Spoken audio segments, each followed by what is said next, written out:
विज्ञानता शिव स्वरूप शिविकार नमो त्रियोग समाहिनी के विलक्षण प्रतिभा के धनी पंडित कविवर दौलत राम जी, जिनके द्वारा रचित है छह ढाला अर्थात लघु समय सार, जिसका अध्ययन करने से जीव कर्म रूपी व कषाय रूपी शत्रु से अपने को बचा सकता है। ऐसे ही कल्याणकारी छह ढाला ग्रंथ पर वृहद व्याख्यान श्रवण कीजिए गणाचार्य श्री 108 विराग सागर जी महाराज की सुशिष्य गणनियानिका श्री 105 विशा श्री माता जी के मुखारबिंद से ज्ञान अहिंसा का जय घोष गुरु माँ विशा श्री दर्पण यूट्यूब चैनल पर। गुरु माँ के मंगल प्रवचनों का प्रतिदिन लाभ प्राप्त करने एवं पुण्यार्जक बनने के लिए संपर्क करें पंकज जी पांड्या, जयपुर। संपर्क सूत्र 9828027256। प्रशांत जैन, जयपुर 9829153936। राशि जमा करने हेतु बैंक विवरण।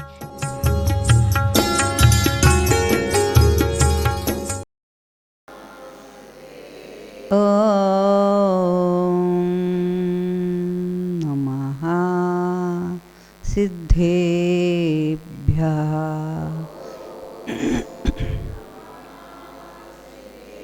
श्रीमत्परं गंभीरा शाद्वादमोघलांछनम् जिया त्रैलोक्यनाथाय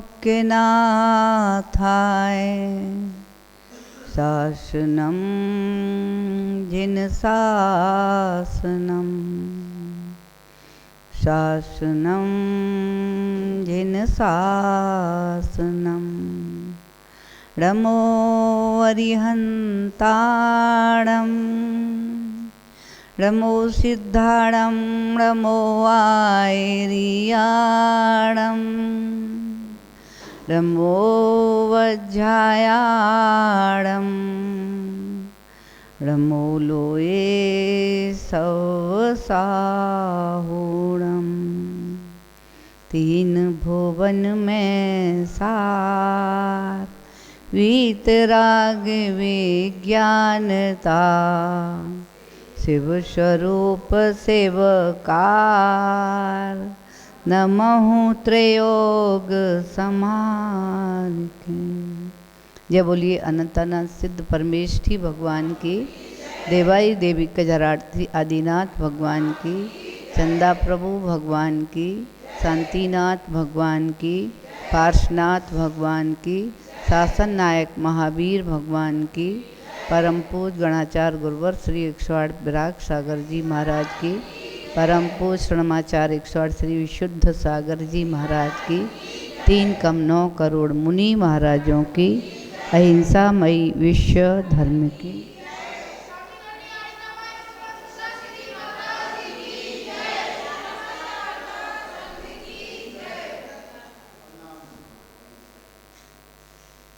वर्तमान शासन नायक वर्धमान स्वामी की शरण में, उनके शासन में मूल नायक पार्शनाथ स्वामी के चरणों में विराजकर हम उनकी पावन अमृतमयी वाणी का रसपान कर रहे हैं।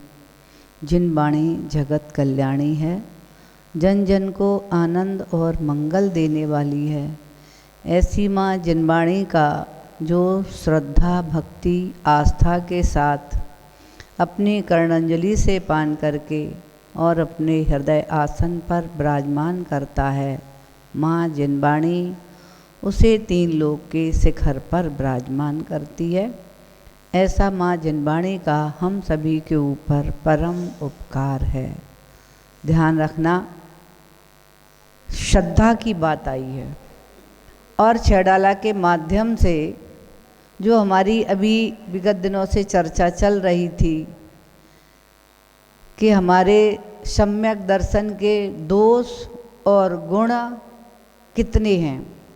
तो अभी पिछली गाथा के माध्यम से हमने जाना था कि सम्यक दर्शन में 25 दोष भी होते हैं, क्योंकि जब तक हम दोषों को नहीं जानेंगे और गुणों को नहीं जानेंगे तो हम ग्रहण कैसे करेंगे।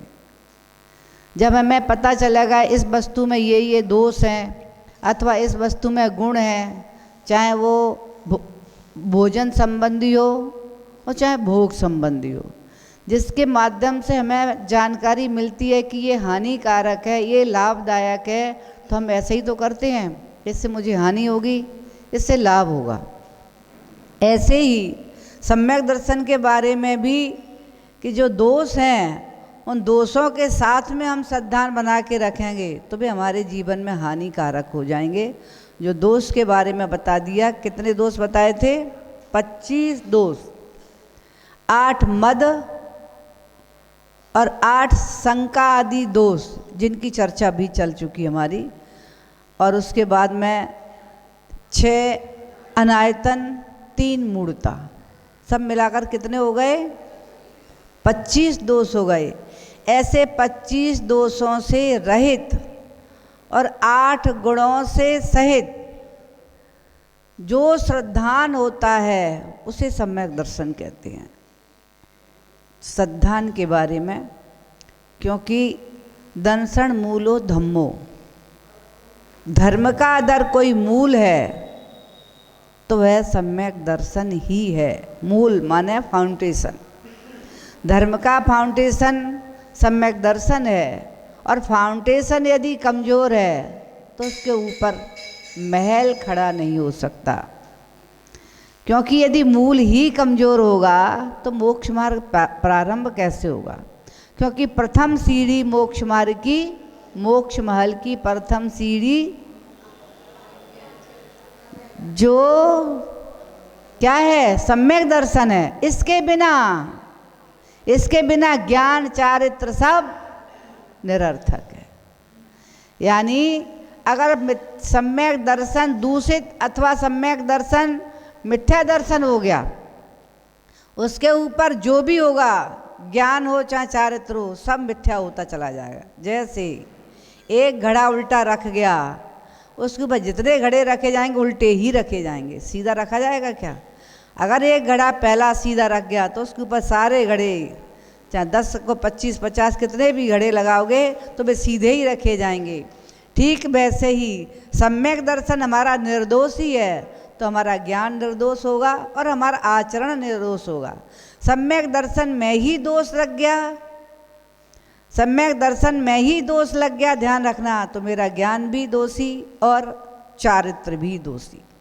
सम्यक दर्शन का महत्व मालूम है कितना है? हमारे जैन दर्शन में सबसे अधिक महत्वपूर्ण है तो सम्यक दर्शन ही है। इसके बाद में ही कोई कदम समर्पण के बाद आगे बढ़ता। जैसे वृक्ष का मूल मजबूत हो वो महत्वशाली है, तभी वृक्ष रह सकता है। भवन का मूल यानी फाउंडेशन मजबूत है, उसके ऊपर भवन ठहर सकता है। जब ये भवन बना होगा, है ना, बनवाने वाले यहाँ होंगे, उनको पता होगा ये पिलर बनाए हैं, इनके नीचे कितनी गहराई की थी, कितनी मजबूती फाउंडेशन की है, तब इसके ऊपर ये भवन, एक ग्राउंड फ्लोर, फिर ऊपर इसके भवन, फिर इसके ऊपर भी बन सकता है, क्योंकि फाउंडेशन मजबूत है। इसलिए सबसे आवश्यक है फाउंडेशन। किसी भी कार्य में आपने देखा होगा, आप विधान पूजन करते हो, उसकी सारी शुद्धि का ध्यान रखते हो, करते हो कि नहीं? सकलीकरण करते हो, सबसे पहले शुद्धि करते हो कि नहीं? चंदन 9 स्थानों पर लगाते हो। क्यों लगाते हो? पूरे शरीर के अंगों को शुद्ध करते हो, तब आपकी पूजन सार्थक होगी। अगर अशुद्धि में पूजन कर ली तो आपकी पूजन सार्थक होगी? पहले ही सबसे पहले आपने श्रद्धान खत्म कर दिया कि बिना शुद्धि के ही पूजन कर ली। इसलिए आप उस शुद्धि को मंत्र शुद्धि से, पहले जल शुद्धि से ना स्नान आदि करके आए, वस्त्रों को पहना धुले हुए, फिर भी शुद्धि पूरी नहीं हुई, फिर मंत्र की शुद्धि करते हो और मंत्र के माध्यम से चंदन को 9 अंगों पर लगाते कि मेरा सारे अंग प्रत्यंग सब शुद्ध हो गए, अब भगवान को स्पर्श करने लायक हुए हैं, भगवान का अभिषेक करने लायक हुए हैं। ऐसा करते हो कि नहीं? ठीक वैसे ही आपने कभी वेदी का शिलान्यास देखा होगा, देखा है वेदी का शिलान्यास? वेदी का शिलान्यास, अच्छा पंचकालणक वेदी का शिलान्यास अथवा आपके यहाँ की वेदी का शिलान्यास जब हुआ था तो सबसे पहले मालूम है किसको बुलाया जाता है? अखंड सौभाग्यवती महिला को बुलाया, कभी किया है कि नहीं?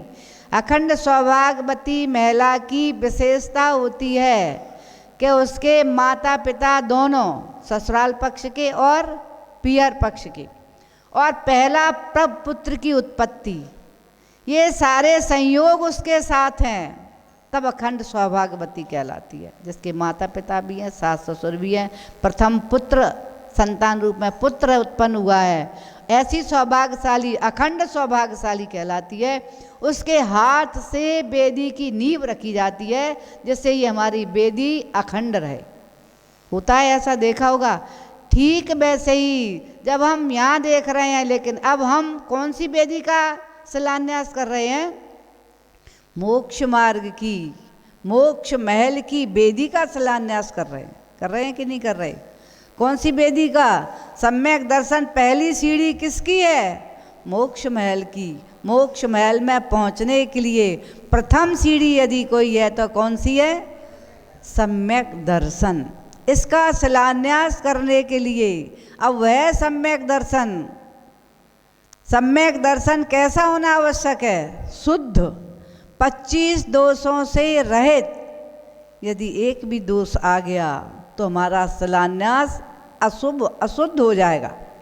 उसके ऊपर में दूसरी सीढ़ी, तीसरी सीढ़ी, चौथी सीढ़ी, कितनी सीढ़ियाँ लगती हैं तब मोक्ष को, मुक्ति को प्राप्त होते हैं?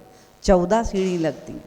मूल ये रत्नात्रय रूप, सम्यक दर्शन, सम्यक ज्ञान, सम्यक चारित्र रूप सीढ़ी, और इनको ही आगे बढ़ते बढ़ते कितनी 14 गुण स्थान के माध्यम से ही मुक्ति की प्राप्ति होती है।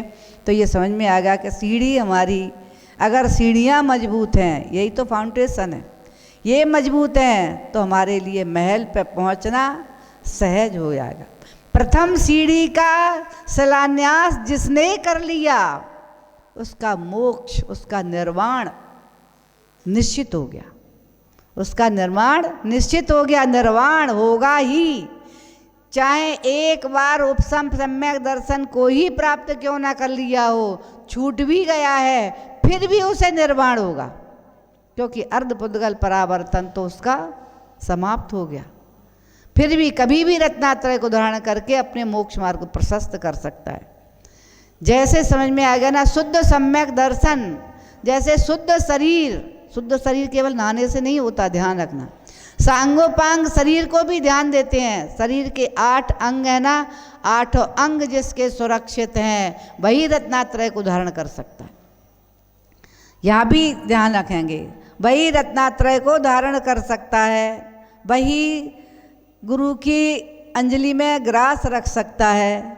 जिसके पास आंगोपांग नहीं है, पूरे संपूर्ण निर्दोष, वह ध्यान रखना ना तो शिलान्यास कर सकता है। किसका? मोक्ष मार्ग का शिलान्यास। सम्यक दर्शन तो प्राप्त कर सकता है, लेकिन चारित्र को धारण नहीं कर सकता। इसलिए शिलान्यास इस रूप में कर सकता है, लेकिन ज्ञान और दर्शन, ज्ञान और चारित्र यानी रत्नात्रय रूप शिलान्यास नहीं कर सकता। इसलिए शरीर के अंग प्रत्यंग सब आवश्यक हैं, और उससे ही तुलना कर दी है। किससे? सम्यक दर्शन के 8 अंग। सम्यक दर्शन का एक अंग नहीं है। जैसे शरीर के 8 अंग होना आवश्यक है, ऐसे ही सम्यक दर्शन के 8 अंग रहना, सुरक्षित होना आवश्यक है। शरीर के 8 अंग मुख्य 2 हाथ, 2 पैर, कितने हो गए? 4, 1 पीठ 5, 1 हृदय 6, 1 नितंब कमर के नीचे का हिस्सा 7, और 1 फेस मुख। कितने अंग हो गए? 8 अंग हो गए। 8 ही सम्यक दर्शन के अंग है ना। कौन कौन से? निसंकित, निकांक्षित, निर्विचिकित्सा, अमूढ़ दृष्टि, उपगूहन, स्थितीकरण, वात्सल्य और प्रभावना। कितने हो गए? 8। शरीर के अंग कितने हैं? 8। इनकी भी शरीर के अंगों की सम्यक दर्शन के 8 अंगों से आचार्यों ने तुलना कर दी है। उन्होंने कहा है निसंकित अंग, सबसे पहले कहा है पैर, दायां पैर। जब कहीं आप जाते हो, किसी भी शुभ कार्य के लिए निकलते हो, तो सबसे पहले कौन सा कदम आगे बढ़ाते हो? सर्वप्रथम दायां कदम बढ़ाते हो। उसके बाद बायां कदम निकांक्षित, अपने आप बिना आकांक्षा के बढ़ता ही आगे बढ़ता है कि नहीं बेटा? इसके बाद में निसंकित निकांक्षित निर्विचिकित्सा, निर्विचिकित्सा के लिए बायां हाथ, बायां हाथ से आप मल मूत्र आदि की विसर्जन करते हो तो शुद्धि के लिए कौन सा हाथ आगे बढ़ता है? दायां के बायां? बायां, निर्विचिकित्सा। और अमूढ़ दृष्टि, मूढ़ता को छोड़ के अमूढ़ दृष्टि के लिए कोई भी मूढ़ता के कार्य को नहीं करता। अगर सामने करने वाले दिखते भी हैं मूढ़ता के कार्य करने वाले, तो उसकी तरफ पीठ कर लेते हो, अपने चेहरे को घुमा लेते हो, पीठ कर देते हो, मुझे नहीं ऐसा कार्य करना। मूर्ख लोगों का काम है। मैं तो अमूढ़ दृष्टि हूँ, मैं मूर्ख थोड़ी हूँ, मूढ़ थोड़ी हूँ मैं। ये सम्यक दर्शन में दोष लग जाएगा अगर हम ऐसा कार्य करेंगे। तो उसके ऐसे कार्यों की तरफ क्या कर देता है समझदार? पीठ कर देता है। तो ये मूढ़ दृष्टि, अमूढ़ दृष्टि जो होता है ना, वह पीठ कर देता है मूर्खों की तरफ, मूर्ख कार्यों की तरफ। कभी कभी ऐसे कार्य भी होते हैं ना मूर्खता के, गलत, जो धर्म में वर्जित हैं, ऐसे कार्यों को जो करता है वो मूढ़ दृष्टि कहलाता है। लेकिन जो अमूढ़ दृष्टि होते हैं, सम्यक दृष्टि, इस दोष से अपने को बचाना चाहते हैं, वे उसकी तरफ क्या करते हैं? पीठ कर देते हैं, घूम जाते, भाई अपन इसका सहयोग नहीं करें, गलत कार्य है, ऐसा करते हैं। इसके बाद में उपगूहन, उपगूहन ये सम्यक दर्शन का अंग है। उपगूहन यानी का तात्पर्य क्या है? दूसरे के दोषों को ढांकना। और उपगूहन में कौन सा अंग लिया है शरीर का? नितंब लिया है, कमर के नीचे का हिस्सा, उसको कोई नहीं खोलता, ढांक करके ही रखता है। ऐसे ही किसी के दोष अगर हमारी दृष्टि में आ गए तो उसको ढांक देना, और अपने दोष अगर अपने हैं तो उनको खोल देना, अपने दोषों को बता देना ये मेरी गलती हो गई है, लेकिन दूसरे के दोषों को ढक देना। उसको बाद में स्थितीकरण आया है ना। इसके बाद स्थितीकरण माने धर्म के मार्ग से कोई भी चलित हो जाए या स्खलित हो जाए, गलती हो जाए उसके द्वारा, तो उसको समझाना।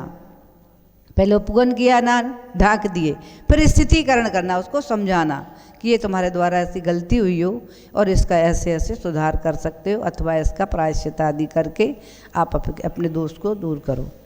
इसके बाद में स्थितीकरण के बाद में स्थितीकरण कर दिया उसका। इसके बाद में वात्सल स्थितीकरण लिया है दाएं हाथ से, क्योंकि दाएं हाथ से ही किसी को गिरने वाले को सहारा दिया जाता है ना, संभाला जाता है। इसके बाद में वात्सल, धर्मात्मा के प्रति, धर्म के प्रति वात्सल्य भाव, हृदय। वात्सल कहाँ होता है? हृदय में। धर्मात्मा कोई है उसको अपने हृदय से लगा देना। धर्म के कार्यों में लोगों को प्रेरित करना, हृदय से प्रेरित करना। ये इसके बाद प्रभावना, अपना चेहरा। सबसे ज़्यादा शरीर में पूरे में यदि कोई अंग प्रभावित है तो कौन सा होता है? चेहरा होता है प्रभावित। इसलिए चेहरा को प्रभावना से लिया गया है, क्योंकि प्रभावना धर्म की, ध्यान रखना, ये सम्यक दर्शन का मुख्य अंग है। जिसने, क्योंकि जो अप्रभावना करता है उसकी तो दशा क्या होती, बहुत बार हम सुना चुके। निधत्ति निकाचित, जैसे जो धर्म की, धर्मात्मा की अप्रभावना करता है, वो निधत्ति निकाचित जैसे बंदों को बांध करके और उनको भोगना ही पड़ता है, दुर्गति को प्राप्त होता है। समझ में आ गया? 8 सम्यक दर्शन के अंग और 8 हमारे शरीर, 8 अंग हमारे शरीर के। आचार्य ने दोनों की तुलना सम्यक दर्शन के अंगों से की है। जैसे एक भी अंग भंग हो गया तो वह मोक्ष मार्ग पर आगे नहीं बढ़ सकता, सम्यक दर्शन तक ही सीमित रह जाएगा, आगे नहीं बढ़ेगा। ठीक वैसे ही यदि हमारे सम्यक दर्शन के जो 8 अंग बताए हैं, एक भी अंग दोषी हो गया तो फिर क्या होगा? सम्यक दर्शन दूषित हुआ, मोक्ष मार्ग दूषित, ज्ञान दूषित हो जाएगा, आचरण दूषित हो जाएगा। इसलिए इस बात को सबने सबसे पहले, क्योंकि हम गाथा के माध्यम से आगे बढ़ेंगे, कि आज दौलत राम पंडित जी क्या कह रहे हैं? सम्यक दर्शन के 8 अंग, 12 नंबर का छंद और इसके बाद में 13 नंबर के छंद तक पूरे करेंगे।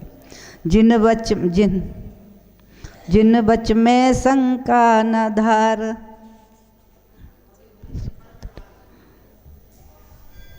जिन बच में शंका न धार वृष भव सुख वांछा बाने।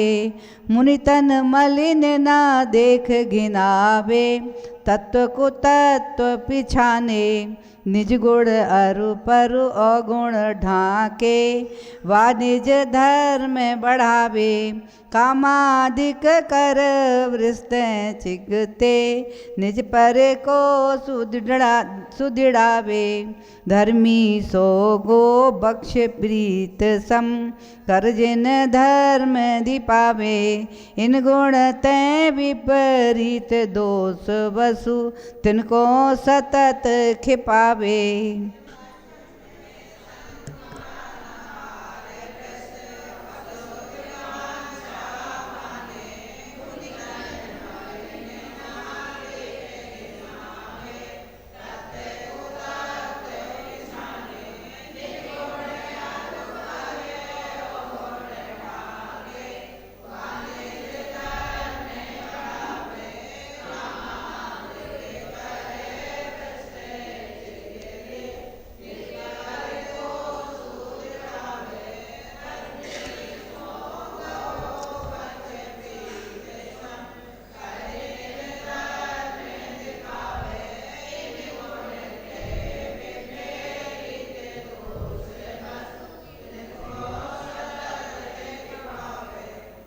यहाँ पर पंडित जी दौलत राम जी जिन बच में क्या कह दिया, जिन बच में शंका ना धार, मतलब जिनेंद्र भगवान के द्वारा जो कुछ भी कहा गया है, तत्व पदार्थ द्रव्य अस्तिकाय आदि आदि, जिसकी चर्चा जैसी है जैसा बताया है सम्यक दर्शन के बारे में निश्चय व्यवहार आदि आदि जो भगवान ने बताया है, सर्वज्ञ देव हैं वे। क्या कौन है?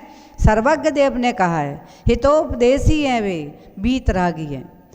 उन्हीं को ही जिनेंद्र भगवान कहते हैं, जिनके अंदर विशेषता है सर्वज्ञ, जो तीनों लेखों को देख रहे हैं, जान रहे, प्रत्यक्ष। वीतराग, जिनका राग से वे रहित हो गए हैं, ना राग ना द्वेष किसी के प्रति, तो ये सारा उनका समाप्त हो गया। ऐसे वीतरागी हैं, राग जिनका समाप्त हो चुका है। और हित उपदेशी, जो आत्म कल्याण का, आत्मा के हित का उपदेश देने वाले हैं, ऐसे जिनेंद्र भगवान के वचनों पर शंका नहीं करना। फिर क्या करना? जब शंका नहीं करोगे फिर क्या करोगे? श्रद्धा करो। शंका नहीं करेंगे तो हम उनके वचनों पर श्रद्धा करेंगे। इसी को निशंकित अंग कहा गया है। शंका से रहित सम्यक दर्शन का अंग पहला अंग है। सबसे पहले ध्यान रखना है शंका किस किस पर? जिन बच, जिनेंद्र भगवान के वचन यानी जिन वाणी, और जिनेंद्र भगवान के वचनों को लिपिबद्ध करने वाले कौन? गुरु। कहने वाले कौन है? वाणी खिरी भगवान की, लेकिन उनके ही चरणों में गणधर खड़े हैं कि नहीं? देखा है कभी चित्र? जितनी देर भगवान की वाणी खिरती है उतनी देर तक गणधर स्वामी अपने आसन पर नहीं बैठते। आसन से खड़े होकर के, पिच्छी को हाथ में ले करके, दोनों हाथों को मुखलिक करके, मस्तिष्क सिर को झुका करके जिनेंद्र भगवान की वाणी को सुनते हैं। कितने एकाग्र चित्त से सुनते हैं। उसके बाद में उस वाणी का वे क्या करते हैं? गुंथन करते हैं, गुंथन करते हैं। इसके बाद में हमारे सुनने लायक वाणी बनती है। तो ये किसके द्वारा प्राप्त हुई? हमें किसके द्वारा प्राप्त हुई? जिन वाणी? गुरु के द्वारा। भगवान की वाणी तो ओंकार ध्वनि में खिरी, अथवा अनक्षर रूप में खिरी, अथवा बादल के गड़गड़ाहट रूप में खिरी। अगर भगवान की वाणी गणधर नहीं झेलते और गणधर गूंथते नहीं, तो हम तो ऐसे ही बैठे बैठे सुनते रहते और कुछ समझ नहीं पाते, मनगढ़ंत करते, अपने अपने मन की बनाते। फिर जितने बैठे थे सब अपने अपने मन की बना देते, भगवान ऐसा करे, भगवान ऐसा, क्योंकि समझने वाला कोई था ही नहीं। इसीलिए भगवान महावीर की वाणी 65 दिन तक नहीं खिरी, क्योंकि उनकी वाणी को झेलने वाली योग्यता जितने समोषण में बैठे थे किसी के पास नहीं थी। जब योग्य योग्य शिष्य की प्राप्ति हुई, तब भगवान महावीर की वाणी खिली। अब समझ में आ गया होगा अब किस किस कर हमें सिद्धांत करना है।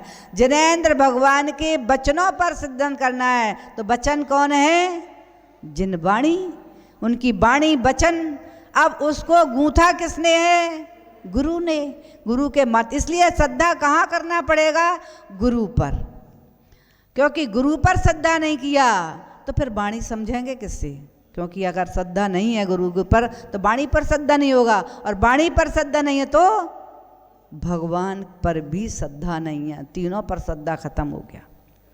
इसलिए तीनों पर जिन बच कह दिया है। केवल ये कह देते पंडित दौलत राम जी जिनेंद्र भगवान पर श्रद्धा करो, तो क्या होता? लोग गुरुओं पर श्रद्धा नहीं करते, केवल जिनेंद्र भगवान पर ही श्रद्धा करते। लेकिन विशेषता दे दी है, जिन वच में शंका ना धार। जिनेंद्र भगवान की वाणी में शंका नहीं करना। अब वाणी कहाँ से आई? जिनेंद्र भगवान की वाणी दिव्य ध्वनि खिरी। क्या खिरी? दिव्य ध्वनि। ध्वनि आवाज दिव्य खिरी। उस आवाज में जिनवाणी समझ में नहीं आ रही थी। आ रही थी क्या? उस आवाज में जिनवाणी समझ में नहीं आ रही थी। ये गुरु की कृपा दृष्टि हुई कि उन्होंने हमें, जैसे खारा पानी समुद्र का होता है ना, समुद्र का खारा पानी होता है, उसको पी सकते हो क्या? नहीं पी सकते। लेकिन उसी खारे पानी को कौन ग्रहण करता है? मालूम है कि नहीं मालूम? कौन ग्रहण करता है? बादल ग्रहण करते। बादल कहाँ से बनते? उस खारे पानी पर सूर्य की किरणें पड़ने से भाप बन करके वह पानी आकाश में उड़ जाता है, बादल का रूप हो जाता है। और उसके बाद में वो बादल जब बरसता है तब खारा बरसता है कि मीठा? मीठा बरसता है कि नहीं पड़ता?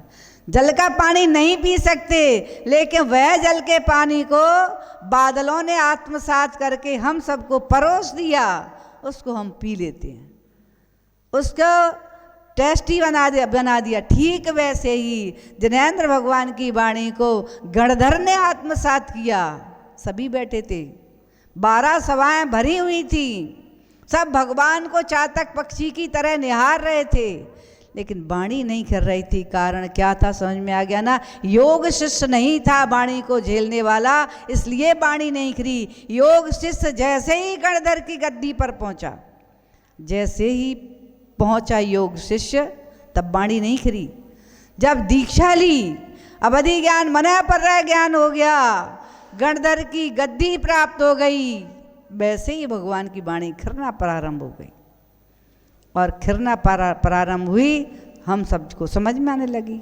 इसकी कितनी भाषा रमागदी देवों ने उसको कितनी भाषाएं विस्तृत कर दिया? 18 महाभाषाओं में, 700 लघु भाषा में वो जिनवाणी हम सभी को प्राप्त हुई है, सब अपनी अपनी भाषा में। वाणी लगभग एक बार में 2.5 घंटे खिरती है, 3 टाइम खिरती है वाणी। तो ये वाणी 4 संधि कालों में, प्रातःकाल, मध्यकाल, सायकाल, अर्धरात्रि में, और कहीं कहीं ऐसा आया है 3 बार खिरती है, लेकिन 4 बार ही, क्योंकि संध्या काल 4 होते हैं इसलिए 4 बार ही खिरती होगी। और आगम में भी ऐसा उल्लेख दिया है संध्या कालों में, तो संध्या काल माने 4 बार खिरती है। तो ऐसी जिनेंद्र भगवान की वाणी कितनी खिरी। आप विचार करो, आप यहाँ 1 घंटे में थक जाते हो सुनते सुनते। भगवान की वाणी तो 4 बार खिल रही है, 10 घंटे खिल रही है। अब उसको सुन करके कितनी प्राप्त की आचार्यों ने, गणधर ने उसको झेल करके, और उसको शब्द वर्ण रूप में हम सभी को वाक्य रूप में परोसा, और उसको समझ करके फिर और भी गणधर के अलावा आचार्य बैठे थे कि नहीं, उन आचार्यों ने ग्रहण किया। एक संस्थ आचार्य थे, बहुत सारे आचार्य एक संस्थ देते थे, एक बार सुना पूरी ग्रहण कर ली, पूरी जितनी भगवान की वाणी खिरी सारी उन्होंने ग्रहण किया। फिर उन्होंने एक संस्थ को सुनाया सारी जिनवाणी। यही तो जब जिनवाणी की रचना हुई है ना, नरसेन के मन में यही तो बात आई, नरसेन स्वामी की ने हमारे सबके ऊपर कृपा बरसाई कि उनके मन में आया मेरी आयु थोड़ी रह गई है और एक संस्थ भी बहुत कम है, अगर मैंने आज अपनी जिनवाणी किसी को नहीं दी तो फिर क्या होगा, तो जनवाणी आगे पंचम काल आ गया है, अब तो जनवाणी मिलेगी नहीं।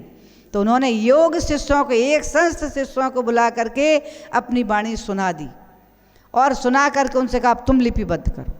फिर उन शिष्यों ने, पुष्पदंत भूतबली ने उसको लिपिबद्ध करके और फिर वो जनवाणी प्रकाशित हो करके आज हम सभी को प्राप्त हुई है। इसलिए ध्यान रखना, किसकी वाणी पढ़ रहे हैं हम? जिनेंद्र भगवान की वाणी। किसकी वाणी सुन रहे हैं हम? जिनेंद्र भगवान की वाणी। इसीलिए कहा है आर्ष मार्गी वाणी का ही हमें पठन पाठन करना चाहिए, अध्ययन करना चाहिए। सत्य यदि है तो जिनेंद्र की वाणी जिन्होंने लिपिबद्ध की है, मनगढ़ंत वाली नहीं। इसलिए जिनेंद्र वाणी ही दिव्य ध्वनि जो हमें प्राप्त हुई है वाणी के रूप में, वह किसके द्वारा? गुरु के द्वारा प्राप्त हुई। इसलिए श्रद्धान केवल जिनेंद्र पर नहीं, जिनेंद्र की वाणी है। गूंथने वाले जिनेंद्र की वाणी को ही गूंथा है उन्होंने। वो बैठे हैं सामने ही, भगवान के सामने ही गूंथ दिया उन्होंने। प्रश्न, सारे प्रश्नों के उत्तर देते जा रहे हैं। 60,000 प्रश्न सैनिक ने किए भगवान से और गणधर ने उनके हर प्रश्न का उत्तर दिया। भगवान की वाणी में खरा, मन से नहीं दिया, वाणी में खरा झेल करके उन्होंने फिर शब्दों वाक्यों में और इतनी भाषाओं में वितरित किया जो आज हम सभी के लिए प्राप्त हुआ है। इसलिए श्रद्धा कहाँ कहाँ आवश्यक है, समझ में आ गया ना? सच्चे देव, सच्चे शास्त्र और सच्चे गुरु, सभी के ऊपर हमारी श्रद्धा। कैसी श्रद्धा? तो यहाँ चर्चा चल रही है 8 अंगों सहित और 8 दोषों रहित, 25 दोषों रहित। जो 25 दोष है भी एक दोष आगे फिर खिलेगा। ऐसी 8 अंग आपने खूब अच्छे से समझ लिए। ऐसे 8 अंग। तो आज चर्चा है सबसे पहले निसंकित अंग, शंका नहीं करना। कहाँ कहाँ? जिनेंद्र देव पर, जिनेंद्र देव की वाणी पर, और जिनेंद्र देव की वाणी को लिपिबद्ध करने वाले कौन? गुरु पर। ये 3 हमारे श्रद्धा के प्रतीक हैं। तीनों पर यदि हमारी श्रद्धा रहेगी तभी हम अपने मोक्ष मार्ग को प्रशस्त कर सकते हैं। क्योंकि जिनेंद्र अकेले पर श्रद्धा की, वाणी पर नहीं की, गुरु पर नहीं की तो अधूरे रह जाएंगे। और जिनेंद्र भगवान पर, उनकी वाणी पर श्रद्धा कर ली, लेकिन लिपिबद्ध तो गुरु के द्वारा है, उन गुरुओं को नहीं माना तो भी मोक्ष मार्ग अधूरा, तो भी मोक्ष मार्ग अधूरा रह जाएगा। क्योंकि हम सत्य को कैसे पहचान पाएंगे जब गुरुओं पे श्रद्धा ही नहीं है? तुम अपने मनगढ़ंत जनवाणी बना रहे, फिर तो बना रहे कि नहीं? इसलिए देव, शास्त्र, गुरु तीनों पर श्रद्धान होगा तभी तुम्हारा जिनेंद्र भगवान पर श्रद्धान माना जाएगा। क्योंकि जिन बच में शंका ना धार, अब उस वाणी में शंका नहीं करना। किसी भी क्या करना फिर जिन वाणी में? उसमें श्रद्धा करना। कैसी श्रद्धा करना? ये 25 दोषों से रहित होकर के श्रद्धा करना। ऐसी श्रद्धा जिन देव के प्रति जिसने की है, जो कर रहे हैं, उन्हीं ने अभी बहुत सारी आस्तिक भाव में आपको सुनाया मैंने कि भगवान के प्रति श्रद्धा से क्या क्या प्राप्त हुआ, कैसे कैसे संकटों का विमोचन हुआ। केवल श्रद्धा मात्र से, अगर श्रद्धा को हटा दो, भक्ति करते रहो तो फल की प्राप्ति नहीं हो। कहीं कहीं अगर आप सब कुछ कर रहे, जाप कर रहे, पाठ कर रहे, भक्ति कर रहे, दान कर रहे, पुण्य कर रहे, सब कर रहे, लेकिन उसमें से एक श्रद्धा को हटा दो, श्रद्धा को हटा दो तो क्या हो जाएगा? ड्यूटी हो जाएगी। कोई क्या कहेगा? अगर हम दान नहीं करेंगे तो लोग क्या कहेंगे? कितना धनवान होकर के एक पैसा नहीं निकालता दान करने के लिए। इसलिए दिखाने के लिए दे रहे, दिखाने के लिए दे रहे। मंदिर नहीं जाएंगे तो लोग क्या कहेंगे कि जैन कुल में जन्म हुआ है इसका, और ये कितना मूर्ख है, मंदिर ही नहीं आता दर्शन करने के लिए। इसलिए दिखाने के लिए आ रहे, श्रद्धा नहीं है। ध्यान रखना, ऐसी खोखली भक्ति, खोखली हो गई, जिसमें से श्रद्धा हटा दिया, वो भक्ति कैसी हो गई? खोखली हो गई। और उस भक्ति, वह भक्ति कार्यकारी नहीं होगी जिस भक्ति के साथ श्रद्धा भी जुड़ी हुई है, जिस भक्ति के साथ आस्था जुड़ी हुई है, जिस भक्ति के साथ समर्पण जुड़ा हुआ है, तब जा कर के वह भक्ति हमारे लिए सार्थक होगी। ऐसी भक्ति किसने कब कही है? बहुत सारे आगम में उदाहरण आए हैं। आगम की बात तो मैं बाद में बताऊंगी। अभी मैं एक लौकिक की बात बता रही हूँ, पंचम काल की लौकिक की घटना। मैसूर नरेश, मैसूर का राजा, जो गोमटेश बावली का परम भक्त था, और उसका नियम था सप्ताह में एक बार बाहुबली के दर्शन करने के लिए जाता ही था। और दर्शन केवल औपचारिकता नहीं, ड्यूटी करके आ जाए, दर्शन करने के बाद, भक्ति करने के बाद उनका चरणोदक यानी गंधोदक अपनी अंजलि में लेकर के और उसका पान करता था। और वह इतना संपन्न था, हर प्रकार से संपन्न था। उसके सारी प्रजाजन उसके आज्ञा में रहती थी, सारे मंत्रीगण उसके इशारे पर चलते थे और राजमहल के सारे कर्मचारी उसके इशारे पर चलने वाले थे। उसके जीवन में खुशियाँ ही खुशियाँ थी। कोई भी राज उसके ऊपर आक्रमण करता था वह नियम से परास्त ही होता था। इससे क्या हुआ, बहुत सारे राज्य के शासककर्ता यानी राजा लोग उससे चिढ़ने लगे। ऐसा होता है ना, किसी व्यक्ति को आप देखते हो कि ये इसका ये कार्य भी हो गया, ये कार्य भी हो गया, इसको तो हमेशा हंसता ही रहता है, खुशी ही रहता है, तो ईर्ष्या भड़कने लगती है। होता है ऐसा, ईर्ष्या होने लगती है, दूसरे की खुशियों को ही नहीं देख सकते बहुत सारे लोग। ये ईर्ष्या भड़कने लगी अन्य राजाओं कि ये तो हमेशा मस्त रहता है, जब भी कोई आक्रमण करता है विजय प्राप्त कर लेता है, सारा इसका राज्य पूरा इसके एक मुट्ठी में है, ये जैसा चाहता है वैसा ही लोग करते हैं। इसके इशारे पर सारे कर्मचारी, सारे नगर निवासी सब इसके इशारे पर चलते हैं। इससे बहुत सारे राजा लोग ईर्ष्या भी करते तो सोचते थे आखिर कारण क्या है, इसको कैसे परास्त किया जाए। कई बार आक्रमण किया लेकिन आक्रमण करने वाले सब परास्त हो जाते थे। अब एक राजा पूरा पीछे ही पड़ गया। इसकी सारी दिनचर्या को देखना चाहिए, ये कब क्या कैसा करता है। और उसने सारे अपने गुप्तचर राजा के इर्द गिर्द चारों ओर लगा दिए कि ये कब उठता है, कब सोता है, उठकर सर्वप्रथम क्या करता है, किस दिन क्या करता है।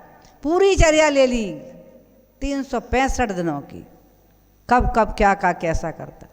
उसमें से जो कर्मचारी लगे हुए थे उन्होंने सारी उनकी चर्या देखी और चर्या में देखा कि सप्ताह में एक दिन ये गोमटेश बाहुबली जाता है और बाहुबली की आराधना भक्ति करता है, बहुत भक्ति भाव से उनके चरणों में घंटों बैठ करके उनकी स्तुति, उनकी वंदना करता है।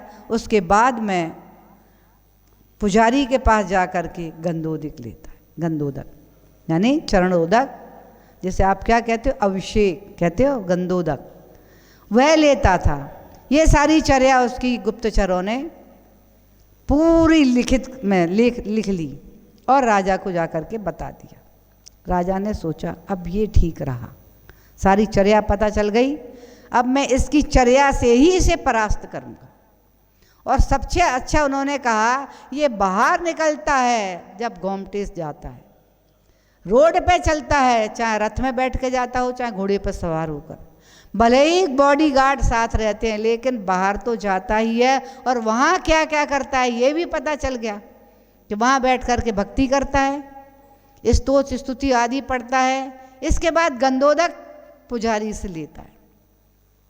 ये सारी चीज़ें देख करके राजा ने पुजारी को ही खरीद लिया। और पुजारी को कैसे खरीदा, पुजारी क्या था, गरीब था। अब गरीब नहीं होता तो पुजारी का काम क्यों करता, फिर तो वो व्यापार करता। अच्छा, उसकी आजीविका भगवान की पूजा करने के द्रव्य से ही चल रही थी, पूरा परिवार का पालन पोषण चल रहा था।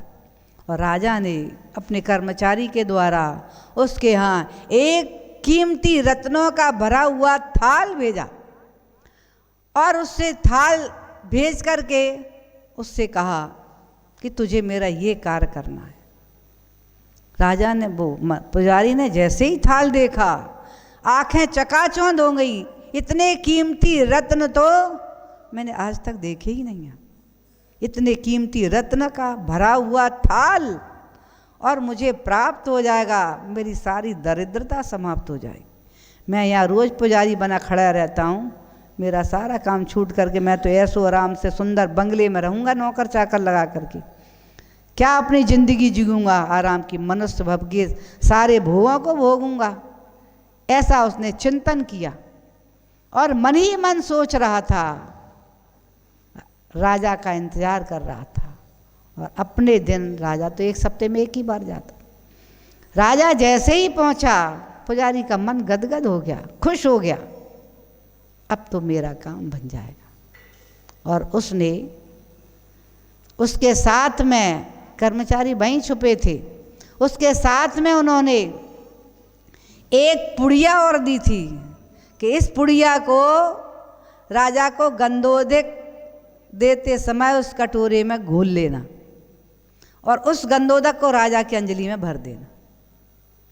और यदि तूने ऐसा नहीं किया तो जो तेरे थाल दिख रहा है ये तो तुझसे छुड़ा ही लिया जाएगा और इसके साथ साथ तुझे और भी दंड, मृत्यु आदि कैसे भी दंड दिए जाएंगे। तो भयभीत भी था और खुशी भी थी। और राजा जो प्रतिदिन, मतलब हर हफ्ते में एक दिन आता था, वह भी राजा को रोज़ देखता था। जो किसी व्यक्ति को रोज़ देखे, रोज़ मंदिर में आता है, इतनी आराधना करता है, फिर भगवान की भक्ति किंकरवत करता है, फिर उनके गंधोदक को प्रसाद के रूप में ग्रहण करता है। कितनी श्रद्धा है उसकी। उसको देख रहा था। राजा आया और आकर के गोमटेश बाहुबली के चरणों में साष्टांग नमस्कार किया। नमस्कार करके एक टक भगवान के ओर देखता रहा, स्तुति पढ़ी, स्तोत्र पढ़े, बार बार नमस्कार कर रहा था। और उसके बाद में उसने जो भी अपने बचनों के द्वारा भगवान के चरणों में भक्ति की, और भक्ति करने के बाद में वह पुजारी के पास पहुंच गया। पुजारी मन ही मन में प्रसन्न था, अब मेरा काम आज बन गया। और उसने अंदर जल्दी से जाकर के, जैसे ही राजा ने अंजलि बांधी, वह कटोरा लेकर के आ गया। और कटोरा जैसे ही अंजलि के पास पहुंचा, ध्यान रखना, कहावत है ना, चोर के पांव पतले होते हैं, ऐसा कहते हैं। उसके पैर कपने लगे, हाथ कपने लगे, कटोरा हिलने लगा। इस दृश्य को देख करके राजा आश्चर्य में पड़ गया। पुजारी, आज क्या हो गया आपको? आप कांप क्यों रहे हो? आपके हाथ कांप रहे हैं, कटोरा कांप रहा है, क्या हो गया आपको? देखते ही राजा की मधुर आवाज़ सुनकर के और राजा का मनमोहित मुख को देख करके पुजारी के मन में राजा के प्रति करुणा आ गई। कितना मासूम है, कितना सीधा साधा राजा है, कितनी भक्ति करने आता है, और मैं इसे, भगवान का परम भक्त है ये, तो मैं इसकी जीवन लीला को समाप्त करने जा रहा हूँ। धिक्कार है मुझे, ऐसे धन को धिक्कार है कि मैं अपनी खुशी के लिए इसकी सारी खुशियों को समापन करने जा रहा हूँ। और इसके कारण से उसके हाथ बराबर कांप रहे थे। राजा ने बार बार पूछा, उसने कटोरा ही पीछे कर लिया। राजा, आज मैं आपको अभिषेक नहीं दे सकूंगा, आज गंधोदक नहीं दूंगा। राजा बोले, गंधोदक? अरे चरणोदक, गंधोदक मेरा प्रसाद है, भगवान के चरणों का अमृत है, इसके लिए बिना तो मैं जाऊंगा ही नहीं। राजा, आज नहीं दे पाऊंगा मैं। ऐसा नहीं है कि फिर ढार दे के दे देते, एक ही बार अभिषेक होता था। आपने अभिषेक करके बंद कर दिया मंदिर, घरवाला बंद कर दिया, दोबारा होता है क्या अभिषेक? ऐसे ही दोबारा नहीं होता। तो राजा बोले, मैं आया हूँ चरणों में भगवान के, उनका चरणोदक गंधोदक प्रसाद लिए बिना यहाँ से नहीं जाऊँगा, आपको तो देना ही पड़ेगा।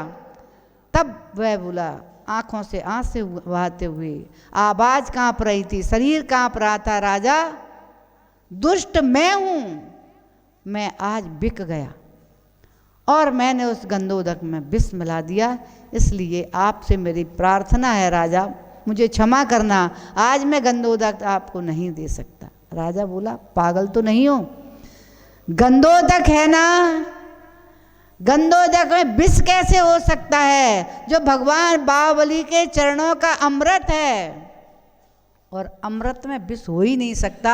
ऐसी मेरी परमात्मा के प्रति अटूट श्रद्धा है, वह मेरे लिए अमृत ही है, विष नहीं हो सकता। इसलिए पुजारी, आप मेरी अंजलि में अमृत भरो, प्रसाद दो मुझे, एक बार नहीं, 2 बार 10 बार का मुझे प्रसाद दो, मैं लिए हुए बिना नहीं जाऊंगा। कांपते हुए हाथों से आंखों के आंसू बहाते हुए बार बार राजा की विनय पर उसको गंधोदक देना ही पड़ा। और गंधोदक देने के बाद और जोर जोर से रोने लगा पुजारी। वहीं निढाल हो गया, बैठ गया, मन में उसके तो आ ही गया था अब राजा का मरण तो निश्चित है, क्योंकि जहर बहुत विषैला है। राजा के दिया हुआ जहर कितना विषैला होगा जिसे पीते पीते ही मरण हो जाए। लेकिन राजा ने जैसे ही गंधोदक का पान किया, भगवान बाहुबली के चरणों में नृत्य करने लगा। खूब नृत्य किया, भक्ति के साथ, स्तोत्रों के साथ भगवान बाहुबली की ओर देख देख करके राजा ने घंटों नृत्य किया। उस दृश्य को देख करके पुजारी स्तब्ध रह गया, सोचने लगा ये क्या हुआ। मन ही मन अब प्रसन्न भी होने लगा। अच्छा हुआ राजा बच गया, मुझे कितना बड़ा अपराध मेरे द्वारा होता, कितना पाप लगता। शायद आप भी सोच रहे होंगे गंधोदक विषैला था, विष था, निर्विष कैसे हो गया। बाहुबली भगवान का बिंब था, बाहुबली स्वयं नहीं थे। उनको तो निर्विष विद्या प्राप्त हो गई होगी, क्योंकि तप किया था ना 1 वर्ष खड़े होकर के, तो उन्हें ऐसी विद्या प्राप्त हो गई होगी कि उनको छू करके जल अमृत बन जाता होगा, उनको स्पर्श से जल अमृत बन जाता होगा, विष को दूर करने वाला बन जाता होगा। लेकिन ये तो बाहुबली पत्थर के हैं, इनके पास निर्विष विद्या कहाँ से आ गई। उनका चरणों का गंधोदक अमृत कैसे बन गया, यह भी चिंतन था। ये ध्यान रखना, गंधोदक अमृत कैसे बना, कैसे बना बताओ ना। क्या भगवान के बाहुबली के चरणों में छू करके बन गया अमृत क्या? तो आप जा करके बना के देख लो, नहीं बना। राजा की भक्ति में जो श्रद्धा भक्ति समर्पण था वह गंधोदक निर्विष हो गया। इसलिए ध्यान रखना, बाहुबली के बिंब में भी बाहुबली का बिंब था, बाहुबली की छवि थी। उस छवि की भक्ति करने से, द्रव्य गुण पर्याय से सिखाया भगवान की भक्ति कैसे करना चाहिए। द्रव्य गुण पर्याय के साथ में भक्ति करोगे उसका फल अनोखा ही मिले। पार्श्वनाथ की भक्ति में पार्श्वनाथ को देखना, कौन से पार्श्वनाथ, जिनके ऊपर इतने उपसर्ग हुए थे, जिनको अजगर ने निगला था, जिनको शेर ने फाड़ के खा लिया था, जिनके ऊपर ओले सोरे बढ़ते थे, जिनके ऊपर बाण बरसे थे, ऐसे उपसर्ग विजेता पार्श्वनाथ भगवान की मैं आराधना कर रहा हूँ। वे ही भगवान केवल ज्ञान को प्राप्त हुए थे, और केवल ज्ञान के बाद भी जिन्होंने सिद्धत्व को प्राप्त किया है, उनके बिंब की मैं आराधना कर रहा हूँ। ऐसी भक्ति करते मैं जब उन पार्श्वनाथ के पास तुम्हारी दृष्टि है कि भले ही 3 लोक के शिखर पर विराजमान हैं, कितनी भी दूर हैं, परोक्ष में है, लेकिन परोक्ष भक्ति भी कार्यकारी होती है कि नहीं होती। मानतुंग ने आचार्य आदिनाथ भगवान की परोक्ष ही भक्ति की थी, सीता जी ने परोक्ष ही भक्ति की थी, धनंजय परोक्ष ही भक्ति कर रहा था। ध्यान रखना, मैसूर नरेश ने भी उन बाहुबली स्वामी की परोक्ष भक्ति की थी, भाव सहित श्रद्धा समर्पण के साथ भक्ति की थी। मन में ये शंका नहीं आई थी कि इसमें विष मिला हुआ है। समझ में आ गया ना बात। ऐसी श्रद्धा सहित भक्ति, ध्यान रखना, ऐसी शंका रहित भक्ति जिनेंद्र भगवान की जो आराधना करता है, पूजा करता है, कीर्तन करता है, उनके नाम का जाप भी करता है, उनके नाम से का भजन गाता है, कीर्तन करता है, और उनके ऐसे श्रद्धा के साथ अभिषेक को भी मस्तिष्क पर चढ़ाता है, वह निश्चित ही उसके फल को पाता है। एक छोटे से बालक की मैं घटना सुना रही हूँ। छोटा सा आगम की घटना है और मुझे लगता है सत्य ही है। छोटा सा बालक था, बचपन में ही पिता का मरण हो गया। थोड़ा बड़ा हुआ, चलना फिरना सीखा था, थोड़ा बोलना ही सीखा था, और उसकी माता बीमार हो गई। और बीमारी में वो उसने क्या देखा होगा, क्या सीखा होगा। माता लड़खड़ाते हुए उसको रोटी के टुकड़े देती थी, खिलाती थी। कुछ था नहीं, कमाने वाला नहीं, धन दौलत नहीं, कुछ नहीं। मकान भी जर्जर हो गया था, चारों तरफ से टूट टूट कर गिर रहा था। और एक दिन माँ का भी देहांत हो गया, लगभग 8-9 वर्ष का ही हुआ था। माता का देहांत हो गया, गांव वाले ने मिलकर के उसका संस्कार कर दिया और वह पुराना सा जर्जर मकान भी ढहने लगा, ढह गया, ढहने लगा। अब वो सोच रहा था मैं कहाँ जाऊँ, अब मैं क्या करूँ, मैं कहाँ कैसे रहूँ। और वह ऐसा चिंतन करते करते गांव से नगर में पहुँच गया और नगर में खोज रहा था, देख रहा था। उसकी दृष्टि एक व्यक्ति पर पड़ी और उससे बोला, भैया मैं भूखा हूँ, मुझे भोजन मिल जाएगा क्या? मैं आपका काम कर दूँगा और जो आप काम कराएंगे वो कर देंगे और उसके आप मुझे भोजन दे देना। मैं अब चलने भी की स्थिति नहीं बची, मैं आगे बढ़ भी नहीं सकता, मैं अपने टूटे फूटे घर में भी नहीं पहुंच सकता। मेरा कोई नहीं है, ना माता है, ना पिता है, ना भाई है, ना बहन है। टूटा फूटा सा जीर्ण शीर्ण छोटा सा एक घर है। सुनकर के उस व्यक्ति को करुणा आ गई, करुणा आ गई। वह बोला, बेटा तुम चिंता नहीं करो, मेरे घर में बहुत काम है और तुम दुकान आदि के काम करके और एक कोने में तुम्हें मैं स्थान दे दूंगा। घर के बाहर एक छोटा सा रूम है, उसमें तुम अपना शयन करना, रहना और भोजन, काम मेरे घर करना, भोजन मेरे घर करना। चलो, उसने सोचा ये बहुत अच्छा होगा। वह जो व्यक्ति था वो धर्मात्मा था, धर्मात्मा श्रावक था, धनवान भी था। उसको सेठ कह दो तो बड़ी बात नहीं है, साख वाला था, उसके ऊपर लोगों को विश्वास था। वह प्रतिदिन नियम था उसका जनेंद्र भगवान की भक्ति करने का। 9 अंगों के साथ भगवान की भक्ति करता था। जब 9 अंगों के साथ भक्ति करेगा तो क्या करेगा, पहले क्या करेगा, पहले भगवान का अभिषेक करेगा कि नहीं करेगा? अभिषेक करता था। और ये छोटा सा बालक जो नौकर के रूप में रहता था, जब वो देखता था कि हमारे मालिक मंदिर जा रहे हैं, उनके पीछे पीछे चला जाता था और जाकर के मंदिर के दरवाजे में बैठ जाता था। कोई अंदर जाने दे नहीं जाने दे, क्योंकि जैनेतर था।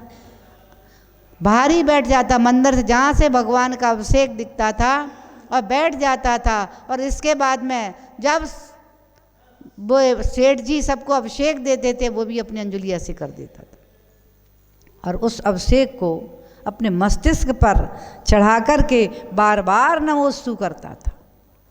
एक दिन, 2 दिन, 10 दिन, महीने, 10 साल भर लगभग हो गया। उसकी ऐसी आदत में आ गया था कि बिना अभिषेक के वो एक भी दिन नहीं रहता था। एक बार क्या हुआ, भाई जो व्यापारी है वो व्यापार करेगा ही, और वह सेठ व्यापार के लिए बाहर गया। व्यापार करते करते उनको लगभग 12-15 दिन लग गए। वह छोटा सा बालक काम भी करता था, अभिषेक देखने जाता था। उसका नियम था अभिषेक अंजलि में लेकर के मस्तिष्क पर चढ़ाने का, लेकिन उससे कोई अभिषेक देता ही नहीं था। लोग तो अपने मंदिर में दरवाजे पे खड़ा है, कोई होगा, कौन होगा, लोग ध्यान ही नहीं देते थे उसको। 1 दिन, 2 दिन, 3 दिन, 4 दिन, 5 दिन, 10 दिन बीत गए, किसी ने अभिषेक नहीं दिया। उसका नियम था भगवान के चरणों का जो अभिषेक गंधोदक है उसको मैं अपने मस्तिष्क पर चढ़ाऊंगा, उसी के बाद भोजन करूंगा। उसने बेचारे ने 10-12 दिन भोजन ही नहीं किया और जाता था, जैसे काम बनता था लड़खड़ाते किया, और नहीं बना तो लौट करके अपने कमरे में आ करके लेट जाता था। ये करते करते 10-12 दिन निकल गए। सेठ जी आए। सेठ जी ने देखा नौकर नहीं आया घर में, तो उसकी पत्नी बोली, वो लगता है वो बीमार हो गया है, कभी आता है कभी नहीं आता, कभी काम होता है उससे, कभी नहीं होता, चला जाता है। तो जी सेठ जी को थोड़ी चिंता हुई, लेकिन सेठ जी ने अब सोचा रात्रि में आए थे, पहले भगवान की भक्ति करें, मंदिर जाए, अभिषेक वगैरह करके फिर उसको देखूंगा। जैसे ही सेठ जी मंदिर में अभिषेक करने गए, लड़खड़ाता ये वहाँ पहुँचा और उसी देरी पर जहाँ खड़ा होता था वहाँ टिक कर के बैठ गया। सेठ जी की दृष्टि उस पर पड़ी, अरे ये तो मेरा नौकर है, इसको क्या हो गया, पूरा शरीर सूख गया, बैठने की क्षमता नहीं बची, लड़खड़ाता लड़खड़ाता टिका करके देरी में बैठा हुआ था। सेठ जी ने सबको अभिषेक दिया, उसको भी अभिषेक दिया। उसने जैसे ही अंजलि बांधी अभिषेक लेने के लिए मस्तिष्क के ऊपर हाथ ले करके गया और वहीं लुढ़क गया। लुढ़का, सेठ जी ने उसको उठाया, भाई क्या हो गया, बोला ही नहीं। बार बार सेठ जी कह रहे थे क्या हुआ, लड़खड़ाती आवाज़ निकली कि आप गए हो तब से मुझे अभिषेक ही नहीं मिला, मेरा नियम था बिना गंधोदक के मैं भोजन नहीं करूँगा, तब से आप गए आज तक मैंने भोजन ही नहीं। सुन करके सेठ जी की आंखों से आंसू बहने लगे। सोच रहे थे अब मैं इसको अपने हाथों से आज भोजन कराऊंगा, लेकिन वो उठ ही नहीं पाया। उसको उठाया और हाथों में ही बेहोश हो गया। इसके बाद में वह सेठ जी ने उपचार आदि कराया। 1-2 दिन बाद उसका देहांती हो गया, उसका मरण हो गया।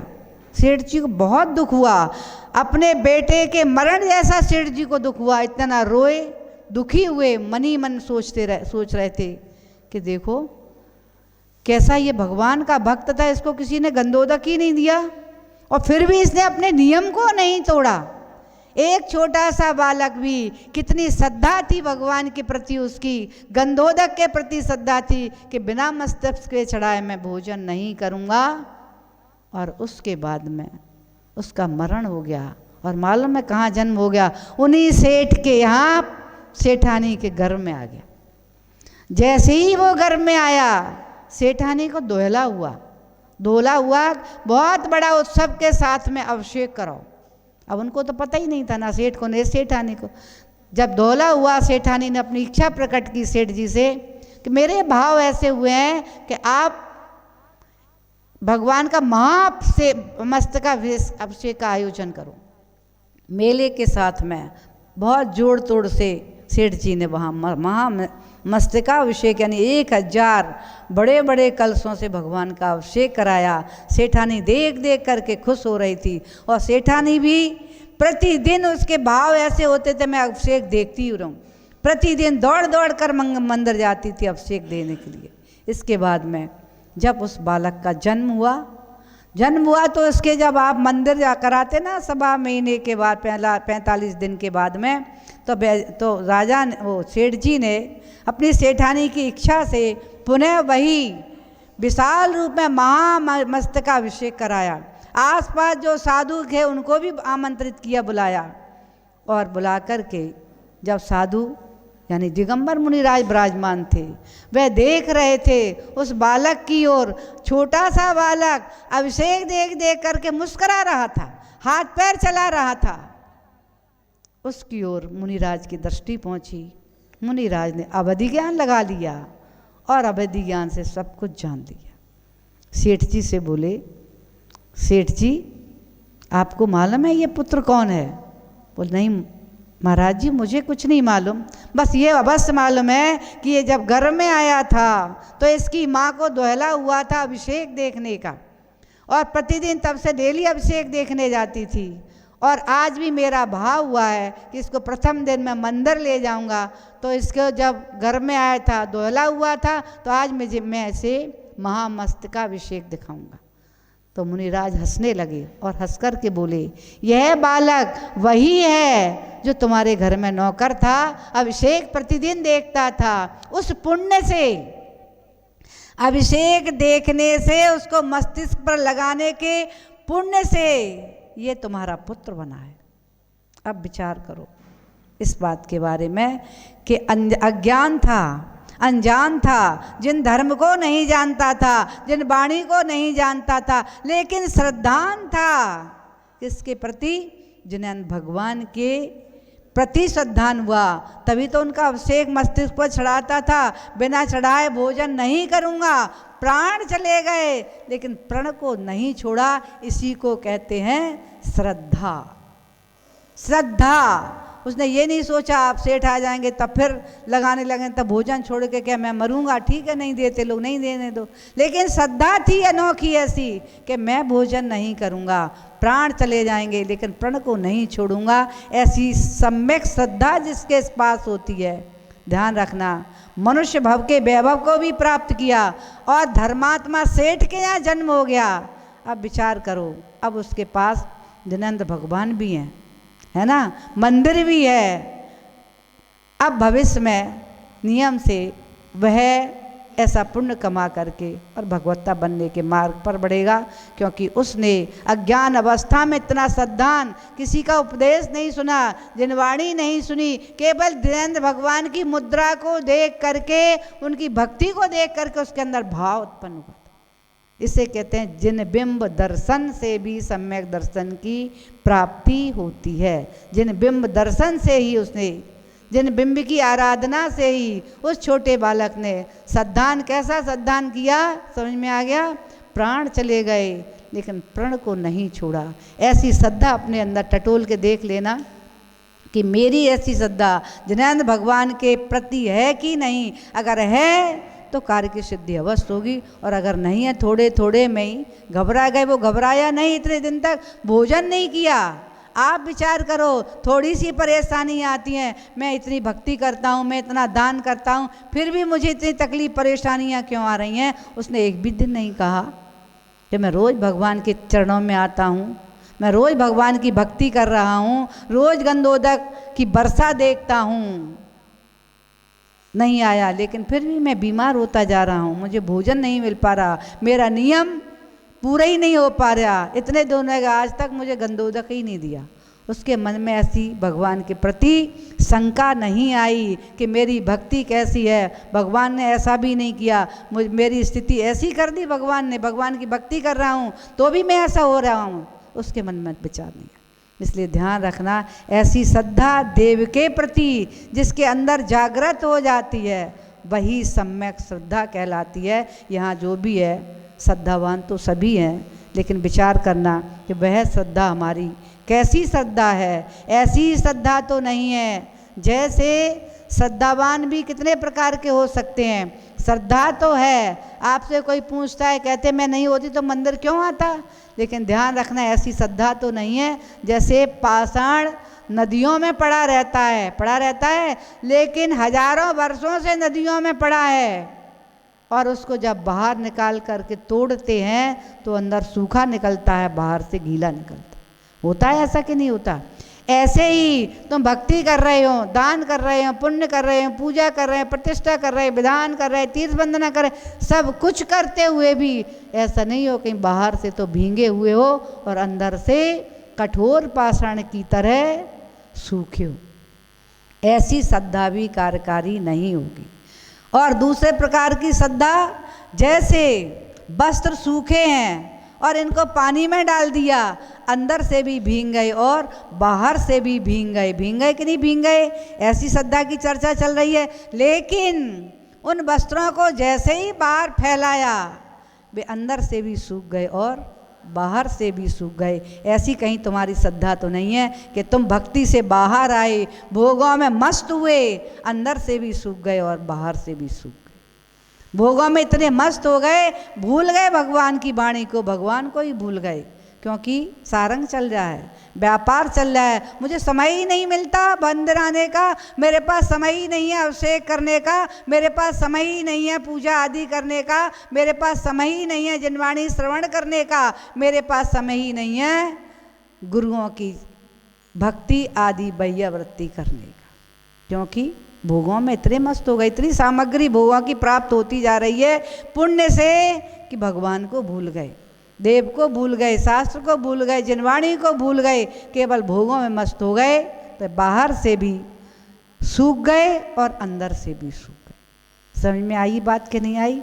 अब ध्यान रखना, आज तो चर्चा चली है केवल देव के प्रति सच्ची भक्ति की चर्चा चली, अभी तो शास्त्र के प्रति और गुरु के प्रति हमारी कैसी श्रद्धा, कैसी भक्ति होना चाहिए, क्योंकि 10 बजने में 7 मिनट रह गए हैं। इसलिए जय बोलिए महावीर भगवान की।